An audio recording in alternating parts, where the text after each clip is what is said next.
You're listening to a Liberty.me podcast. Find us on iTunes or Stitcher and visit Liberty.me to start your free trial today. Liberty lives here.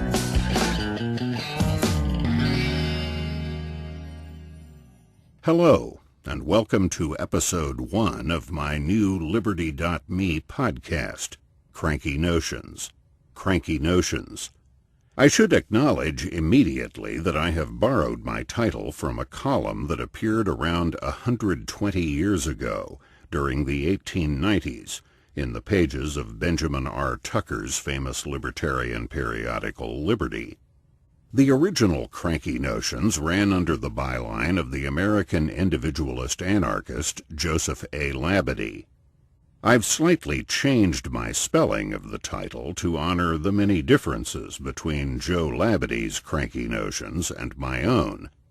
But I've kept the title with that small adjustment because Joe Labadie and I also have many things in common. We're both from Detroit. We're both individualist anarchists, and we've both tended to accumulate and hoard printed material. Books, magazines, pamphlets, newsletters, one-page announcements of events, just about any printed material related to our cranky notions about politics and human society in general. Labadie eventually gave his hoard to the University of Michigan. What I'll do with mine remains to be seen. In any case, more to the point at the present moment is what I plan to do with this podcast. As many of my listeners know, I did another podcast a few years back for the Ludwig von Mises Institute. It was called The Libertarian Tradition, and it focused on our forefathers and foremothers, the philosophers, historians, economists, journalists, novelists, and other intellectuals who came to some understanding of the libertarian idea before our present era, or had an influence on that idea's subsequent development. Those who admired that series of podcasts will be happy to learn that at least some of my Cranky Notions episodes will be, in effect, new contributions to the Libertarian Tradition series. Others will be book reviews, thus establishing a sort of continuity with an earlier version of Cranky Notions, a book review column I wrote briefly back in the 1980s for Samuel Edward Konkin's magazine New Libertarian. Others, such as the one you're listening to right now, will be commentaries on movement controversies. Okay then, let us begin. I'd like to start by saying a word or three about how good, how stunningly, almost unbelievably good we libertarians have it right now. There has been an astonishing influx of new and often very sophisticated and knowledgeable young libertarians in the movement over the past few years, largely, though not entirely, because of the stupendous success of the Ron Paul for President campaigns in 2008 and 2012. For me, there is irony in this, because I have long contended that, on balance, Ron Paul's activities in the Republican Party have not been a positive thing for the libertarian movement. And now, here I am, forced to admit on a nationally, even internationally distributed podcast that I may have been wrong. Had it not been for Ron Paul's activities in the GOP, what we see around us right now might never have happened. And what do we see around us right now? Well, according to a lot of people, what we see is factionalism and infighting. And I can't say I disagree with these people. Just in the past few months, I have read my way through a 500-message thread on Facebook devoted to the proposition that Kathy Reisenwitz is horrible and not a libertarian. I have read my way through a somewhat shorter but equally vituperative thread on Facebook devoted to the proposition that libertarian fellow traveler Thaddeus Russell is horrible and not a libertarian, something he's never claimed to be. In a recent piece on why there is a high attrition rate in the ranks of liberty lovers, Jeffrey Tucker wrote that one of the three main reasons so many people drop out of the movement these days is that they come to be bored or even disgusted by the wickedness of movement politics and infighting, and decide that there are just much better ways to use one's time. On the other hand, this is really nothing new. Those of us who first became involved in the movement back in the 60s and 70s recall very well the incessant bickering, backstabbing, and assorted bashing that characterized libertarianism in those days. I remember attending a meeting of the Los Angeles Libertarian Supper Club in 1973 or 1974, at which the speaker, Robert Lefebvre's right-hand man, Cy Leon, lamented that he was going to have to stop calling himself a libertarian because so many people who clearly had no idea what the word meant were now using it to describe themselves. And this, as I say, was 40 years ago. At first glance, the reasons for the internecine arguments back then do seem at least superficially different from those that produce today's epic clashes. In the 60s and 70s, we harangued each other endlessly about issues like anarchism versus limited government, and whether there ought to be a libertarian political party. But we were also arguing ferociously back then about thick versus thin libertarianism, and about the distinction between humanitarians and brutalists in the movement. We didn't have that vocabulary yet. Thick and thin, humanitarian and brutal, but we were arguing about those issues nevertheless. There's a sense in which Walter Block's book, Defending the Undefendable, first published in 1976, was the opening sally for both the thins and the brutes. The book insisted that libertarianism could be boiled down to the non-aggression principle. That is, in present-day terminology, it was radically and unapologetically thin. Moreover, the book did not stop short after arguing that pimps, prostitutes, drug dealers, litterers, slumlords, blackmailers, ticket scalpers, and strip miners were not violating the non-aggression principle. No. Block felt compelled instead to celebrate these people as heroes. One of the leading humanitarian libertarians of that time, and this time as well, Sharon Presley, wrote a famous review of Block's book for Reason magazine, in which she asserted that defending the undefendable was an affront to human decency. So you see, what we libertarians witness around us today has been standard operating procedure in the movement for decades. So, to paraphrase Harry Truman, if you can't take the bickering and infighting, get the hell out of the kitchen. Develop a thicker skin, then come back. And while you're at it, consider this. Both sides in this dispute are right, and both sides are wrong.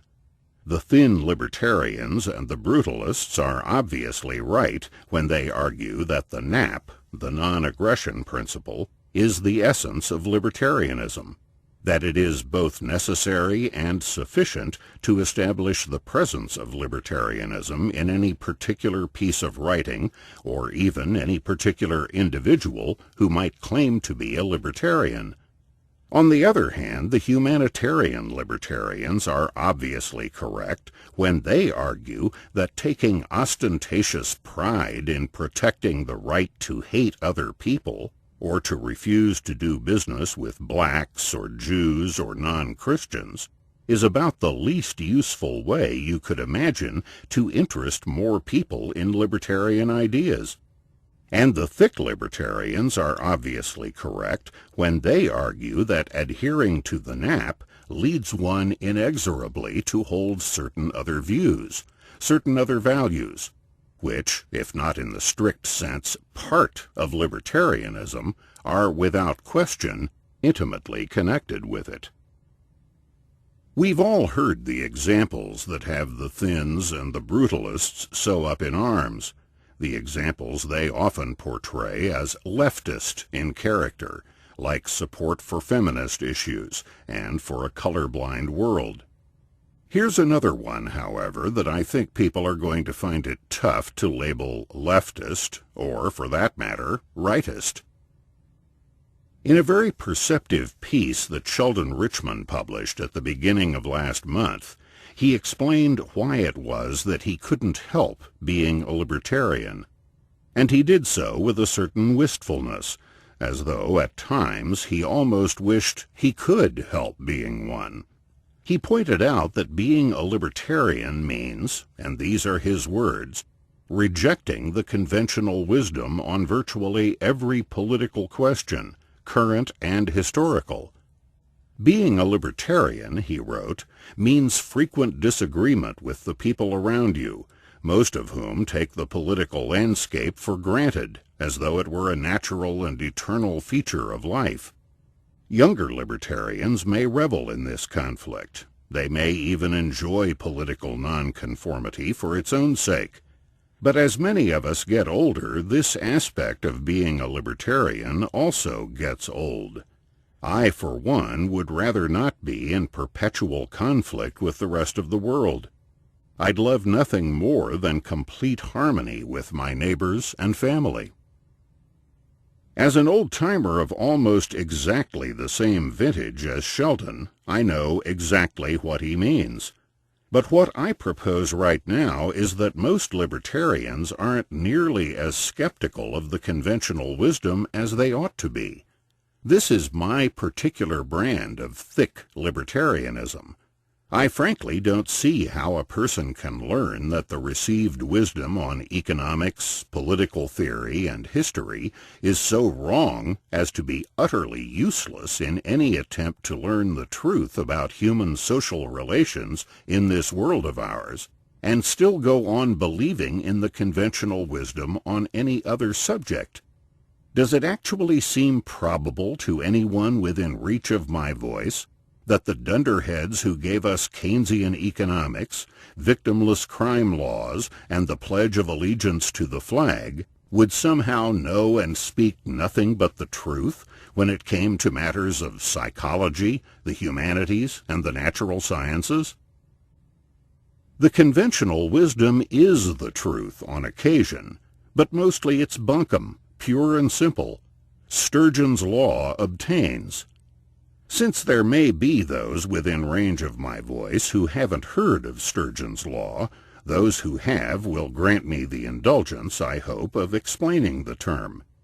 Theodore Sturgeon was an American writer, mostly of science fiction, who was born in 1918 and died in 1985. Legend has it that sometime in the 1940s, when he was first making his name as a fiction writer, he attended a literary cocktail party in Manhattan and fell into conversation with an editor or agent who seemed increasingly impressed by Sturgeon's wide reading and vast general knowledge. So, after some minutes of avid conversation, Sturgeon's interlocutor paused and said, "You're a writer? What sort of thing do you write?" "Science fiction," Sturgeon replied. His interlocutor was dumbfounded. "Science fiction?" he asked incredulously. "But 90% of that stuff is crap." "Well," Sturgeon replied, 90% of everything is crap." And so Sturgeon's law was formulated. Never think it doesn't obtain. A libertarian should be a thorough skeptic about any received wisdom on any subject.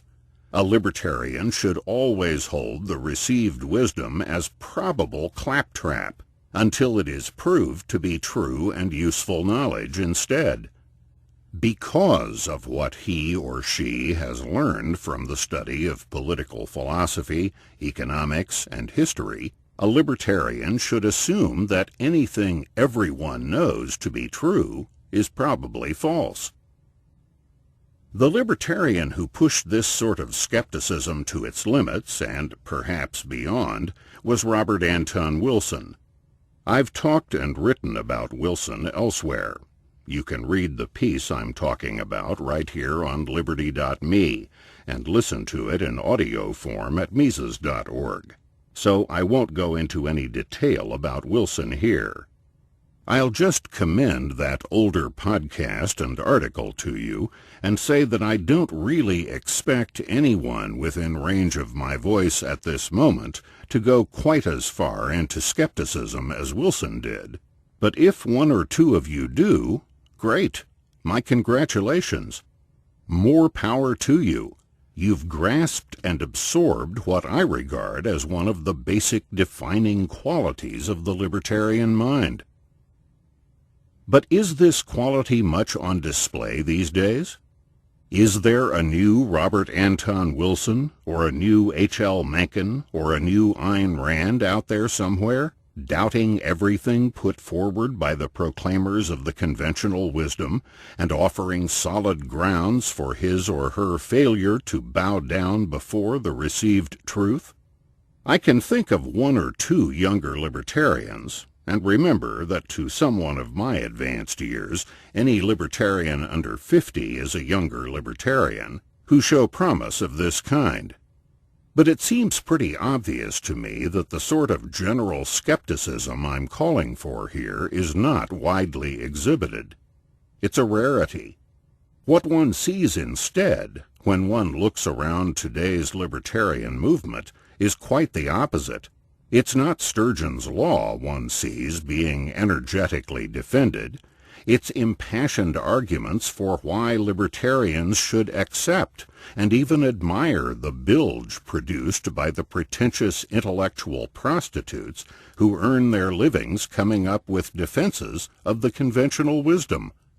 The most egregious instance of this that has come to my attention in recent months is Jason Brennan's declaration at the Bleeding Heart Libertarians website that Murray N. Rothbard was both a second-rate economist and an incompetent philosopher. Brennan presented no analyses of any passages from Rothbard's writings to support these assertions, but he did say that it was good for libertarians who enrolled in the graduate-level study of philosophy to have to meet the standards of the mostly leftist professors who will grade their papers and serve on their thesis and dissertation committees. These standards, according to Brennan, are much higher and much harder to live up to than the very shoddy and altogether second-rate standards of writers like Rothbard and Ayn Rand. Rand, Brennan wrote recently on Facebook, is not even minimally competent as a philosopher. I'd say her philosophical work is on par with the worst students I get in my classes.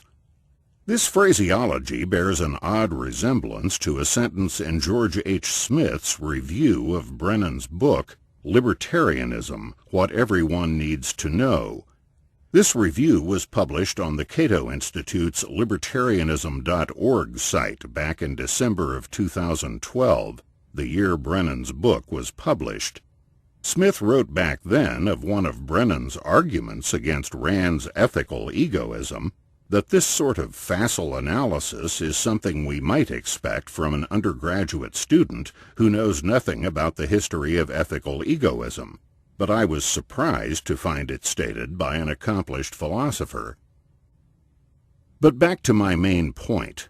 If these left-wing professors Brennan admires so deeply are such sharp philosophers and have such exemplary standards of intellectual excellence, how is it exactly that they have reached and continue to defend the utterly absurd statist conclusions that characterize their work? I can think of only two explanations.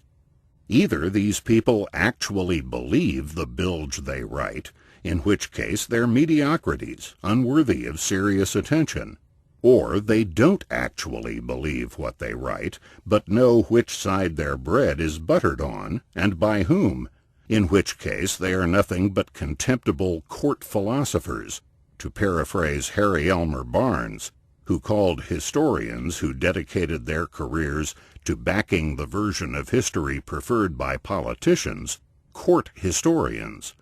These people, too, are unworthy of serious attention. Brennan tells us, just as though it matters, that most philosophers think Rand's philosophical work is very poor, that most economists are dismissive of Rothbard, and that nobody teaches either Rand or Rothbard. By nobody, Brennan does not mean literally nobody. Of course, there are professors in this country of more than 300 million people who teach Rand and Rothbard. By nobody, Brennan means nobody in the philosophy or economics departments at the elite schools he regards as the only ones that matter, the only ones that count. Well, I'm sorry to intrude on Mr. Brennan's pleasant fantasy, but a properly skeptical libertarian would respond to that by saying, I wouldn't really have expected to find many professors at the top schools teaching Rand or Rothbard.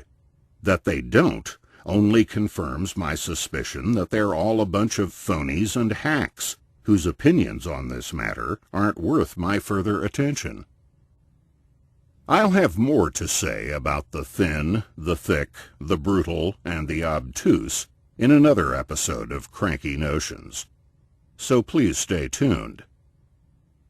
Alfred Korzybski always warned that writers should label everything they wrote with the date on which it was turned in to the appropriate editor, because meaning was always changing, as were the human problems we talk and write about. Okay, this has been a snapshot of the American libertarian movement as it existed in the late summer of 2014. And this is Jeff Riggenbach.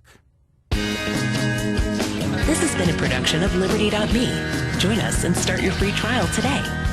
The views expressed on this broadcast are not necessarily those of Liberty.me.